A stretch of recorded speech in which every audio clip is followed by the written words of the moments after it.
Hey, what's up guys? Welcome to the video. This one's going to be aimed to you homeowners. Watch this video with fear because you don't ever want this to happen to you. Let me tell you the story. This guy called me out about a year ago and I came out here and I gave him a price for a brand new unit and I didn't get the job. He called somebody else and they quoted him about half of my price. And they did the work. 3 months later, the unit never worked. The summer came. It really didn't work in the 100-degree heat here in Arizona. So the guy calls me back. Here I am, looking at the work, checking out what's wrong with the unit, trying to find an issue.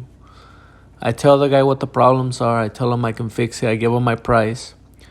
And to my surprise, the guy says, rip out the whole thing, start from scratch and do it right.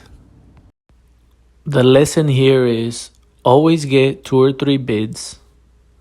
Always check out the reviews, the work, get referrals.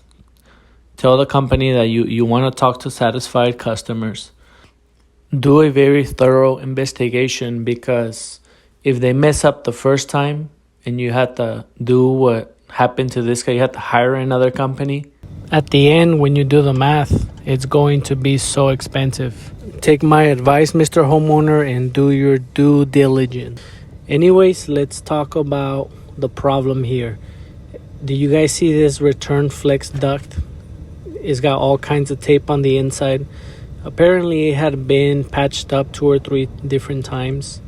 I made a few holes on it just to see the condition on the inside. I believe the problem was that the return duct and the supply too, they were pulling in heat from the attic.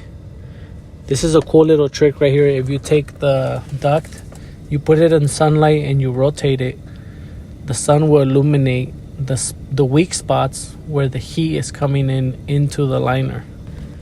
I installed new flexible ductwork for this customer.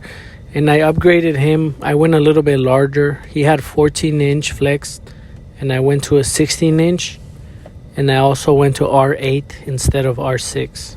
In this attic, there was a lot of opportunity to seal the ductwork and to air seal. In another video, I'll show you guys how to seal these can lights. But whenever you see insulation that's dark like this, that means that there's an air leak nearby. Here we have a collar that as soon as I put my hand, I felt the air. So I'm going to seal it up. You just take your mastic and you slap it on there. And you want to be as generous as possible. When you're doing these sealing jobs, you want to add a lot of mastic, almost like you're getting it for free. And like I said earlier, here we have a lot of that gray insulation. So there's an air leak somewhere. And sure enough, underneath here, I can feel the airflow. So we want to seal that area as well.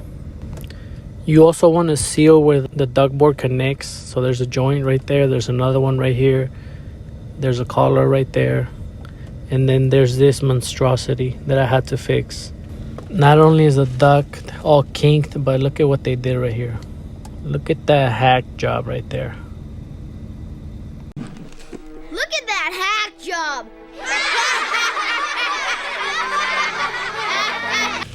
I love that movie and I always recite it, so it was perfect.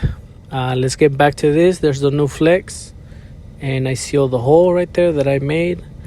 Sadly for this customer, the bad news didn't end. I had finished all the repairs in the attic and I was leaving when I got a hold of this truss right here and it was falling apart. This is a clear sign that he has termites. So it's very unfortunate. He's going to have to deal with this as well. Here's the inside of that curb. And this looks very...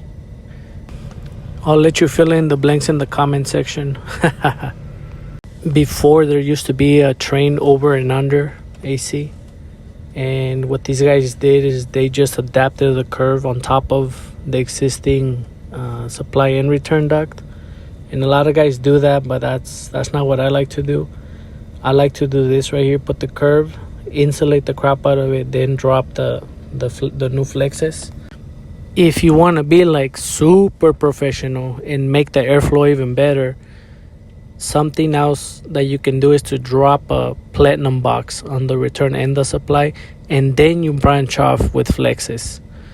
I always offer that, but I offer that as an upgrade because it's more material. This was a rental, so the customer just wanted the new flexes, and that was okay too. Over the past years, I have gotten a very bad taste for Rheem products, and probably nothing wrong with Rheem, but that's what everybody installs in my area, so I try to stay away from it. This customer called me about a week after this install. He was very surprised that he didn't have to keep the unit at 73 anymore. He said at 77 it felt so comfortable. And this is why right here. Check out that dehumidification. Let this video serve as a warning, and before you get a new AC, do some research.